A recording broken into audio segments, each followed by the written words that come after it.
નગરપાલિકા દ્વારા ભુજ સુધરાઈની ગટર શાખા માટે ડિસ્ટિલિંગ મશીન અને જેટિંગ મશીનનું લોકાર્પણ ભાજપ પક્ષના અગ્રણીઓ દ્વારા કરાયું હતું।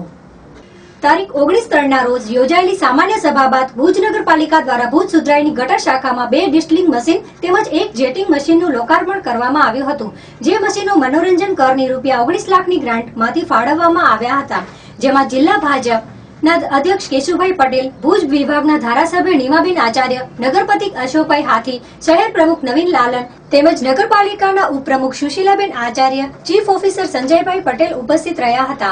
આ કાર્યક્રમની શાસ્ત્રોક્ત વિધિ દીપેનભાઈ જોશી દ્વારા કરવામાં આવી હતી।